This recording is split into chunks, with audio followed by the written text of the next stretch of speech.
Hard sports all plays. Yeah. Hard sports all plays.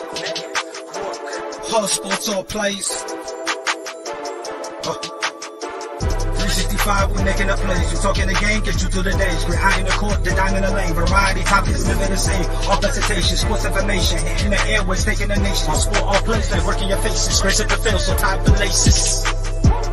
Hard sports all plays. Yeah.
All right, what's happening, everybody? Welcome to Easy Money, a sports betting show, Thursday, November 2nd, 2023. I'm Chris Gonzalez, joined by Tony Gonzalez. Didn't have too bad of a night last night on my picks. Where I go? Let's see. Nope, wrong night. I went 5-4 yesterday. Yeah, I think if I remember right, I went 3-4. Yep, went 3-4. Done real good on. I had the World Series game right. Both my college football picks was right. Struggled in NBA last night. I only went 1-3 in the NBA last night. I was 1-1 in hockey. Yeah, I missed all three in my NBA, and got my baseball right, and I got two of my hockey right. Arizona let me down against Anaheim, against the Ducks. Had the lead and blew it. Yeah, I had that game as well.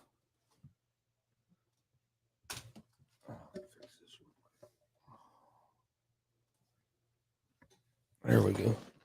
It's tripping or was hitting that wire. But yeah, I had the Coyotes as well in that one.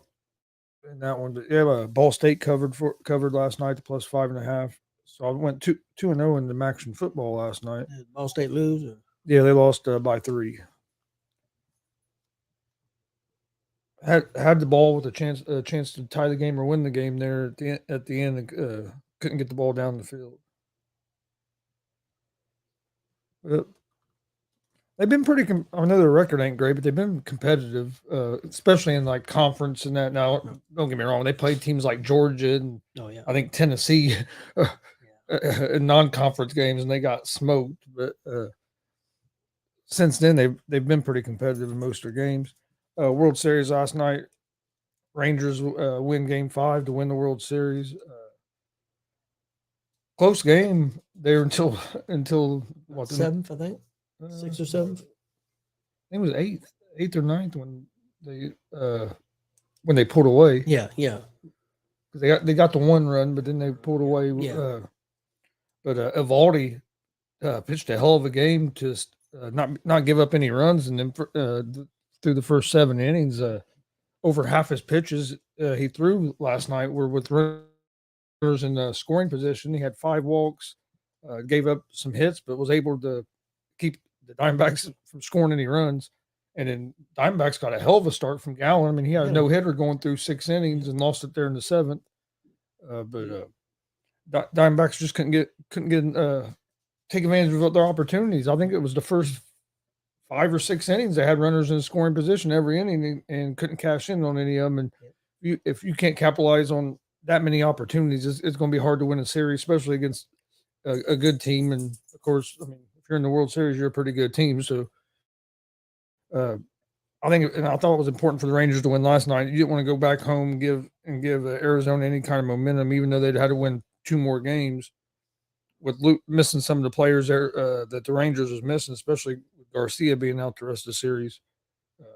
I thought it was important for the Rangers to get that win last night. Yeah, I thought so too. Like you said with Garcia, and then also with that pitcher getting hurt again. Uh, he was out too. So yeah, they could have been thin, and the pitching could have been possible. And what's as good as the Rangers have been on the road in the playoffs. I mean, they went undefeated on the road. That's crazy. They were a better road team during the playoffs than they were at home. I know they set the record for number of wins on the road in a playoff run. I think they ended up being 10 or 11-0 in the playoffs on the road. So I mean, Yeah, something like that. that's just crazy. You don't see that very often. A team just be on fire on the road. No, got a pretty good slate of games for tonight. Got Thursday night football, Titans and Steelers. Got a couple looks like 3 college football games, some NBA games, and of course some hockey games. NBA has been hard, man. For one, you never know who's going to play and who's not going to play. That's one thing I hate about the NBA. My team, the Pacers, just straight got their ass whooped last night. Oh man, I know we didn't have Halliburton playing, who's one of our best players, but man, you still can't be getting beat 100. What was it, 155 to 104 or something like that? Bad. Man. Yeah, it was rough. Yeah, I was hoping our defense was going to be better, but I've not been real impressed with our defense yet. A couple games they've shown some flashes of looking a little better, but yeah, but the way the NBA's played now, man, that it's they don't care if teams score 120 points anymore. But you can't let teams get 155. Yeah, and there's been 2 or 3 of our games we've held teams under 120. One game we lost holding the team under 120, which I don't think that's going to happen a whole lot because. But the last couple of games, we've only scored about 105, which is kind of down for the Pacers. Yeah. Shooting a lot of threes, man. At one point, I think we shot like 26, 27 threes. We was like 4-27 from 3. I know. That's one thing I don't like about the NBA nowadays. Is that's all it's all about is just chucking up threes.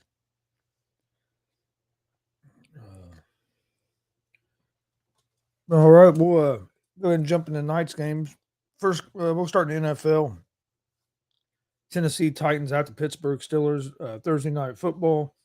The Steelers are 2.5-point favorites on the road. Or, excuse me, at home. The Steelers are 2.5-point favorites at home. Minus 154 on the money line. The Titans are plus 130 on the money line. Over-unders at 36.5. Titans are 3-4 on the season. They are 0-3 on the road. The Steelers are 4-3 on the season, 2-2 at home. Titans will be starting Will Levis tonight with Tannehill still out injured. Levis had a real good debut game on Sunday. He's going to be trying to carry that momentum. You have a Steelers team that has really struggled on the offensive side of the ball. Defense at times has looked good, but I think if you look, they're rated pretty low on the defensive side of the ball as well. I think the Titans are coming in with some momentum. I'm going with the Titans at the plus 2.5. I think the Titans are going to pull this game off, and then I also like the under the 36.5. I think it's going to be a low scoring game. Just because neither team's offense have been great this year. I know the Titans offense put up some numbers last week. Are they going to be able to do that again this week? And the Steelers, I just don't trust their offense to score a lot of points, and their defense just hasn't been playing at the high level as you expect from a Steelers team. So I'm going with the Titans at the plus 2.5 and the under the 36.5. And unders have been like 17-6 or something in primetime games this year. So in the primetime games this year, the unders have been hitting more often than not. Yeah, my NFL tonight. I agree with you. I like Tennessee. I like the way Will Levis looked last week. Pittsburgh's kind of up and down. I mean, sometimes their defense can be dominant, but not really sold on their offense. I'm going with Tennessee plus the 2.5. All right, college football tonight. You got first game TCU at Texas Tech. Texas Tech is a 2.5-point favorite at home, minus 128 on the money line. That's went down. They were a 3-point favorite. TCU is plus 106 on the money line. Over under for this game is at 58.5. I like TCU here at the plus 2.5. Both have been struggling a little bit, but I think TCU is a little bit better of a football team. So I'm gonna go with TCU at the plus 2.5. In next game, you got Southern Alabama at Troy. Troy's a 5.5 or a 5-point favorite, excuse me, minus 220 on the money line. Southern Alabama is a plus 180 underdog. I like Troy at the minus 5. And then the last game in college football, Wake Forest at Duke. Duke is a 6-point favorite, minus 255 on the money line. Wake Forest is plus 205 on the money line. Over-unders at 41.5. It looks like Riley Leonard's going to be back for Duke. I like Duke here at the minus 6. Duke has played a tough schedule, and I think their record maybe wouldn't have lost a couple of them games if their quarterback would have been healthy. So I'll look for Duke to bounce back tonight. I like Duke at the minus 6. Yeah, I didn't do any college basketball for tonight. Looked like some pretty decent games, though. All right, NBA tonight. See if I can do a little bit better than I did last night in NBA. I took I took a couple games here. I like the Pelicans at the minus 7.5. Or excuse me, that's changed. That's only 5. Pelicans at the as 5-point favorites over the Detroit Pistons at home. So I like the Pelicans at home minus 5. And then the other game I like is the Orlando Magic minus 1.5 on the road at the Utah Jazz. So I'm gonna go with the Pelicans minus 5 and the Jazz or the Magic minus 1.5. Okay, my NBA for tonight, I've got Toronto plus 8.5 at Philadelphia, and I've got Detroit at the Pelicans, and I took the Pelicans minus 5. All right, and then hockey for tonight. I went with looks like I ended up going with 3 games. First game, I'm going to go with the Kings money line over the Senators. Then I'm going to go with the Rangers money line over the Hurricanes. Rangers are at home. And then I'm going to go with the Bruins on the money line against the Maple Leafs. That's going to be my three games for the hockey tonight. Yeah, my NHL for tonight, I got Toronto at Boston. I'll take the Bruins money line. Got Winnipeg at the Vegas Golden Knights. I'll take the Golden Knights money line. And then I've got Dallas money line at the Edmonton Oilers. All right.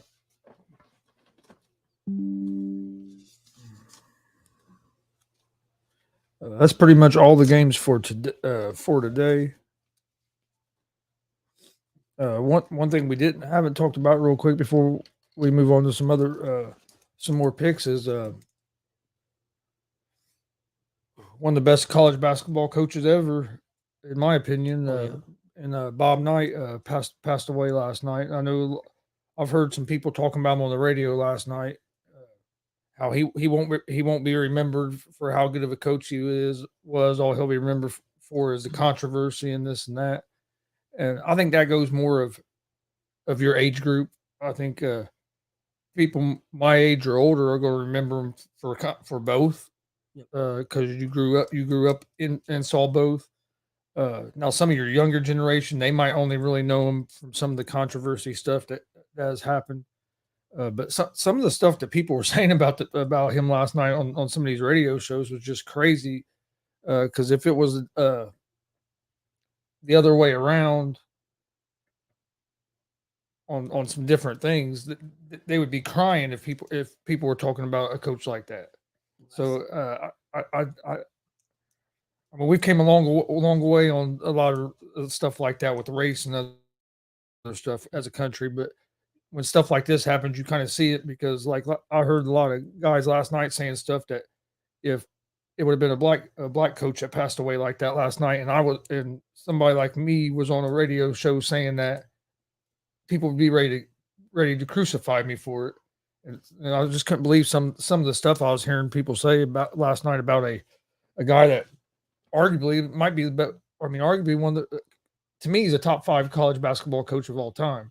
And some people would have him maybe 1 or 2. Yeah. It's hard to, it's with Wooden, it's hard to maybe put him over Wooden, but he's right there in the top 2 or 3 for me, for sure. And he was also a very charitable guy. Could he be an asshole? No doubt about it. Did he do some things wrong? No doubt about it. And I think he got, maybe a little more crankier as older he got. I don't know. Didn't know the guy personally. So that's my thing is, man, be careful what you say because you don't know you don't know the guy personally. So I mean, I seen some guys on Facebook that I'm friends with. But one guy said, "I'm not sad at all. I care less." And one dude said he should be buried with his casket facing down. I mean, come on. Why do you need to say stuff like that? I mean, I don't get it. Whether you liked him or not, I don't know why you needed to say that. That's just my opinion. Yeah. Oh no, I agree. Like I said, I was a big fan of his, but I'm a big IU fan, and when I was growing up, IU was one of the best teams in the country, and he was the coach. Did he make some mistakes? Yeah, but who doesn't make mistakes and do some things that are that you shouldn't do? So I mean, and if you listen, there's a lot more of his players and former coaches that speak real highly of him than there is that really had a problem with him. So, but yeah, like I said, it was sad to hear. I knew the last few years his health hasn't been the greatest. I was glad that he did come back to IU on campus before this happened. I didn't know if he'd ever come back to the IU campus after the way things ended. I think it probably wouldn't have happened if it wouldn't have been for Woodson. Yeah, being a coach. That's just my opinion. I don't know anything. No, I agree. But I was glad that he did make his way back because, like I said, IU basketball wouldn't be where it's at or accomplish what it had without him. So, let me ask you a question real quick. Not really it's on college basketball, and it's about IU to a certain degree. Do you think it's a lot harder now to build a program back up now because of the college rules? And I think it is. I think it's going to be a lot harder for IU to ever get back to where they were because it's just with the rules the way they are. I think it is with the transfer portal because you got guys transferring in and out all the time. It can be harder. I think Woodson's doing a good job, and he's getting. I mean, we're competitive again. I know we haven't got it to that national championship or made that real deep tournament run yet with him, but he's only been there a couple of years, 2-3 years. I think we're getting better. But yeah, I think with the new rules and especially the transfer portal, and you see it in not in just basketball, you see it in football too. But I think even in basketball, because your rosters are smaller, and you're trying to get chemistry between 5 to 8 guys or 8 to 10 guys. How many?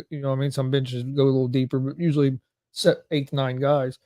And then it's hard to build that chemistry when you're every year. It seems like you're changing out 3 or 4 of those guys. And it's not due to guys graduating or going to the NBA all the time. It's due to they think there's a better opportunity at a different school. But one thing Woodson has been able to do, he's been able to get some of the guys to stay. Like he was able to get Jackson Davis to stay for 3 years or whatever, and he's been able to get some of these guys to kind of buy in and stay there. And I think that's going to be the key to be able to try to build up a program is you got you got to be able to get these guys, and you got to be able to get them to stay for 2-3 years. In some cases, it's better for him. I mean, Jackson Davis, I think it definitely was better for him. He's already had some decent playing time and some success in the NBA. It was early on, but I mean, I think he's going to be a good NBA player. Whether he's going to be a superstar or not, I don't know about that. Who knows? But I think he's going to be a guy that's going to be around the NBA for a lot of years. Yeah, and I can't think of that guy's name now, but we had a guard that from IU that left. I thought he left way early to the Lakers. Yeah, can't think of his name, but he went to the Lakers. And I thought he should have stayed another year. But hey, I'm not him, and I'm also I'm also not the guy, not getting offered that kind of money to go to the NBA. So I mean, I understand why he went. I just think it would have helped him career wise, maybe to play another year at college. He'd be a little bit more ready. I think Davis was in a good situation with his dad being a professional player, so I think that helped him some and helped their decision making and staying and helping his career. I think going to help his career in the NBA. All right. Well, we won't be doing a show tomorrow because we'll be traveling to Lafayette, Indiana for the big DCCW show, flexing on muscular dystrophy show tomorrow night. So we won't be doing an easy money show tomorrow. So we're gonna go ahead and give out our picks for some picks for Saturday college football and Sunday NFL. I did go ahead and write down a couple picks for tomorrow night college football. So on Friday, college football, Boston College +3, and I like Wyoming at the -6.5 against Colorado State. But on Saturday, college football would be Saturday, November 4th. Yep. I like Texas at home at the -4 against Kansas State. I like Ole Miss -3 at home against Texas A&M. Notre Dame -3 on the road at Clemson. And I'm going to go with Washington -3 on the road at USC. So that's going to be my picks for Saturday for college football. Okay, my picks for Saturday for college football. I have Arkansas at Florida. I'll take Florida -6. I got UConn at Tennessee over 54. I got Virginia Tech at Louisville. I'll take Louisville -9.5. And I've got Washington -3 at USC. Was you surprised by that point spread? I was. I thought Washington would be more of a favorite. I think the only reason they're not more of a favorite is because they're on the road. I think if it would have been at home, they'd probably been a 5 or 6 point favorite. I'd say probably at least a 6 point favorite if it was at Washington, or if it had a neutral site, it'd probably be around 5 or 6. After the way I've seen Washington play Oregon, yeah, I thought they might be a 7 or 8 point favorite. Yeah. Maybe, especially at home, they probably would. But I think the only reason it was a little lower is because they're on the road. Especially the way the USC's defense has looked here lately. That's why. I mean, their defense is But Washington hasn't looked great the last couple of weeks. They got that big win against Oregon, but they've struggled the last couple of weeks as well. So I think that had a little bit to do with it. I still think Oregon's the best team in Pac-12. I know Washington beat them head to head. You think Washington's going to be able to hold on? And you think could them two end up meeting in the? I'm not sure what divisions they're in. Yeah, I'm not sure. I'd have to look. I still think personally, I think Oregon's one of the top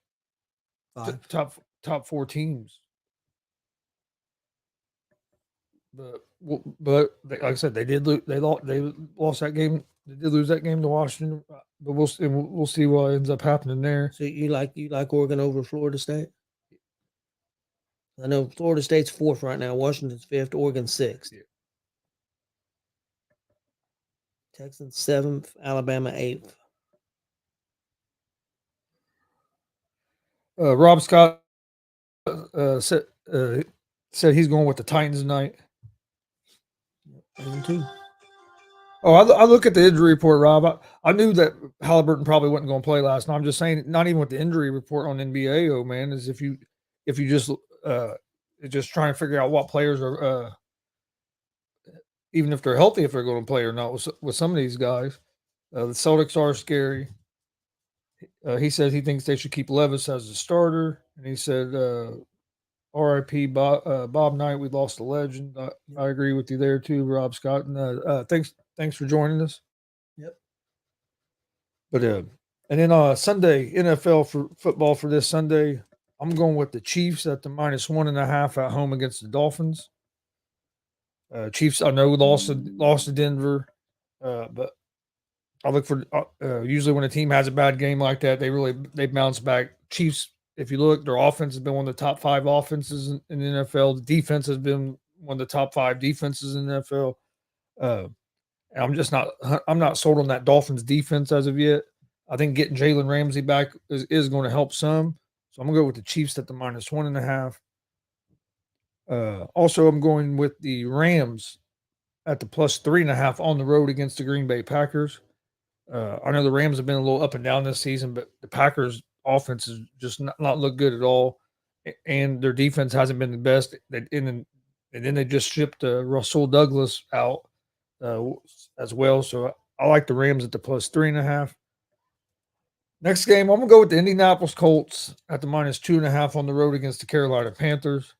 Uh, the thing that scares me most about this game is the Colts defense, but Carolina's offense hasn't been the greatest. I said that last week. With New Orleans' offense hadn't been the greatest. We made them look like the best offense in the damn league last week.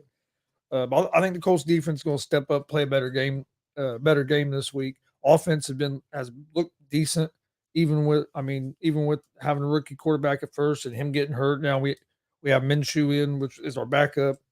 We're on an offense that scored 20 or more points every game this season in the NFL. The defense last 2 games we gave up 38, 39 points. So we got to figure out the defensive side of the ball. And then my last pick in the NFL for Sunday, I'm going to go with the Eagles at the -3 at home against the Dallas Cowboys. That basically comes down to I trust Jalen Hurts and the Eagles offense more than I do Dak Prescott and the Cowboys offense. It's at Philly.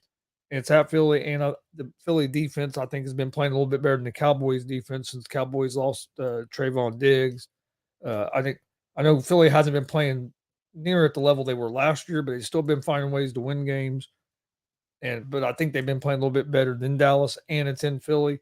So I'm going with the Eagles at the -3 there. That's all my NFL. Okay, my NFL for Sunday, I got the Colts. That was the -2.5. Yes. Okay, I got the Colts -2.5 at Carolina. I've got Dallas at Philadelphia. Philadelphia -3. I've got Chicago at New Orleans. I've got New Orleans -8.5, and then I got Tampa Bay at Houston. I got Houston -2.5.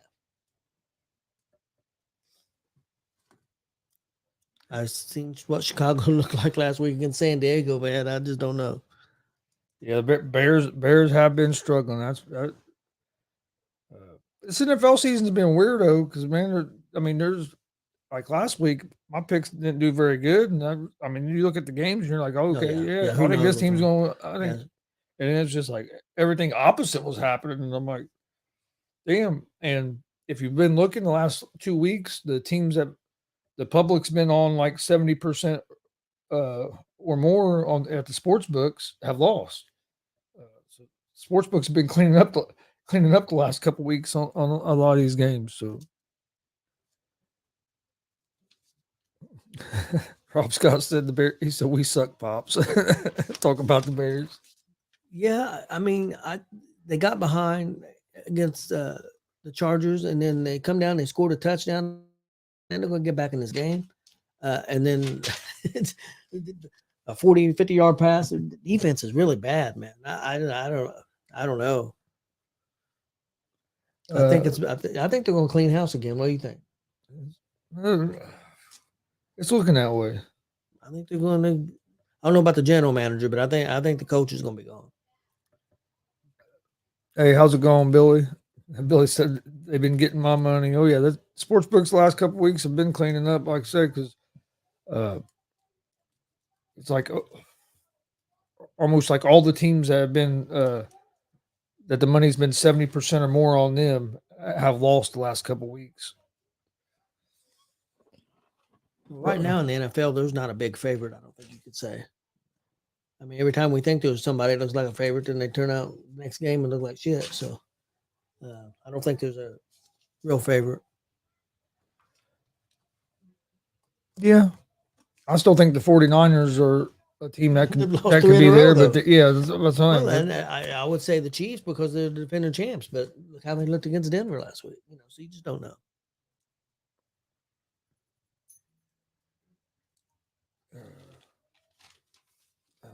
I don't know. I know a lot of people think that the 49ers are done and that the Brock Purdy train has fell off the tracks and he won't he won't be able to get it going again.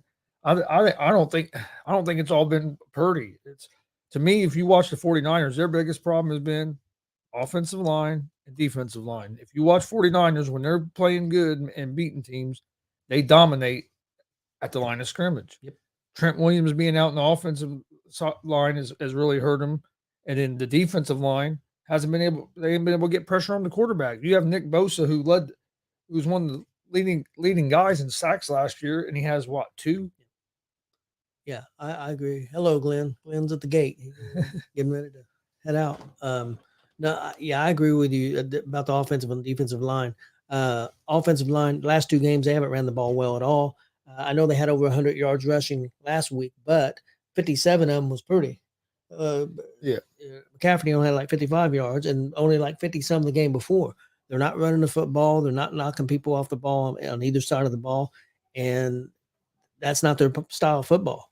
They've got to get back to that. And the thing about it is they've had chances to win those games. Yeah. Not maybe as much the last game, but it's definitely could have last game was 2 of the games. Last game was really the only game where they really kind of got it took into them. We really went in the game. And Cincinnati did score a touchdown late, which they didn't have to. So, but they were up 7. They ended up beating Cincinnati's starting to look like the team that we thought they were going to be. Well, they've done that the last 2 years. So I don't know why we're surprised, but we're still here sitting there surprised. Well, Joe Burrow injury, I think, was.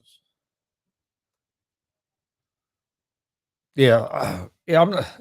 That's what I'm going to chalk it up as. Billy, last week was an off week for the Chiefs. I think they'll play better this week. I think they're going to beat the Dolphins this week. That should be the game.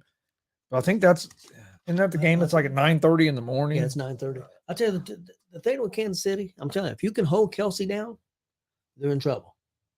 The 2 games they've lost this year, Kelsey has not had big games. If you can hold Kelsey down to 5 or 6 catches, 50, 60, 70 yards, they're in trouble. They don't have anybody that really steps up on a consistent basis. And the running game has not been very strong lately. I think the key is to hold Kelsey down.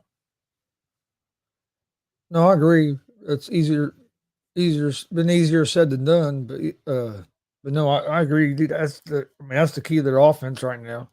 They do got that rookie receiver. I think it's Rice. I think it's going to end up being a good receiver for them. I think one of their problems is I think they're trying to use too many receivers.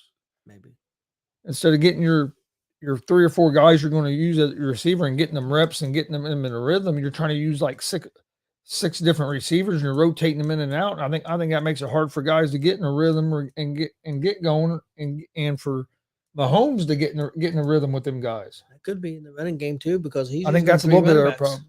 In the running game, they're using 3 running backs too, so that you could be right.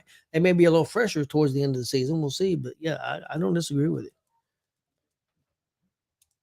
Rob, I agree with you. I do think 49ers picking up Chase Young was a good pickup, especially only giving up a 3rd round pick for him. I don't know what Washington was thinking, getting rid of both him and Sweat. I saw them getting rid of one of them, but I didn't think they were going to get rid of both. Well, I guess they was nowhere close on. I just read a report about Sweat. I guess they had some negotiations and they were nowhere close. Yeah, but you can franchise tag. Yeah, I mean, he's not. You could at the very least, you finish out this season, try to work out a contract with him, and if you can't, you had the option of franchise tagging him for a year and try to work out something. Or I guess they figure if it wasn't going to work out none if we don't want to franchise tag him, at least this way we don't lose him for nothing. But I think third round pick was the best you could get from him. Wait, for who? Not for 3rd round was for Chase. Yeah. You think that was the absolute best you could get for him? I know he's not been setting the world on fire as of late. I guess, but I know. Well, he hasn't been the same since that he's come back from that knee injury, but it takes some time for these guys sometimes to get going. You know what I mean? So it's going to be interesting. I was surprised because Washington. I mean, Washington's been competitive. I know they've came up on the losing end more than the winning end, but they've been competitive. Look like they're getting better, and it's almost like they're just punting on the punting on the rest of the season, kind of. So you're maybe 3-4, and you're punting on the season already. I don't know. Yeah, all right. Before we get out here, I'll go over my picks again. For today, tonight I like the Titans at the tonight I like the Titans at the +2.5, and then I like the under the 36.5 for the Thursday night football. College football tonight, I like TCU +2.5, Duke -6, and Troy -5. NBA tonight, Pelicans -5. Magic -1.5, and the King, that's only 2 for the NBA. Hockey tonight, Kings money line, Rangers money line, and the Bruins money line. My record on the year is 575 and 447. Then for Saturday college football, Saturday college football, I like Texas -4, Ole Miss -3, Notre Dame -3, Washington -3. And then NFL on Sunday, Chiefs -1.5, Rams +3.5, Colts -2.5, and the Eagles at the -3. Okay, my picks for tonight for NFL, I got Tennessee +2.5 at Pittsburgh. NBA, I got Toronto +8.5 at Philly. Then I have Detroit at the Pelicans. I'll take the Pelicans -5. In the NHL picks for tonight, I've got Toronto at Boston. I'll take Boston money line. I got Winnipeg at Vegas. I'll take my Golden Knights money line, and got Dallas Stars money line at the Edmonton Oilers. My Saturday college football picks, I got Arkansas at Florida. I'll take Florida -6. I got UConn at Tennessee. I'll take that game over 54. And I got Virginia Tech at Louisville. I got Louisville -9.5. And I got Washington -3 at USC. My NFL picks for Sunday, I got Indianapolis -2 at Carolina. Dallas at Philly. I'll take Philly -3. Chicago at New Orleans. I'll take New Orleans -8.5. And I got Tampa Bay at Houston. I'll take Houston -2.5. All right. Don't forget, we won't be doing the show tomorrow because we'll be traveling for a wrestling show tomorrow in Lafayette, Indiana, DCCW, flexing on muscular dystrophy. Going to be a great card. Should be a great show. Come join us for that tomorrow night. Doors open at 5. Bell time's at 7. Not 100% sure that we're going to be live. If we're going to be live tomorrow, if we'll be recording, I think we're going to be live, but live is going to be once we get there to this venue, see the internet situation and everything. I'm pretty sure that we'll be able to get internet. As long as we can get the internet, we'll be live right around 7:00 tomorrow night. Also, don't forget tonight, 9 p.m. Eastern, we'll have Blake Money Right joining us. Should be a great conversation. I know he has a big match tomorrow night against former Impact World Champion Michael Elgin. I got to see this match live about a month ago. Them two went at it. It was awesome. Really looking forward to the rematch tomorrow night. But join us tonight, 9 p.m. Eastern, for that. Should be a great conversation with Blake Money Right. It's always pretty good conversation when he comes on the show.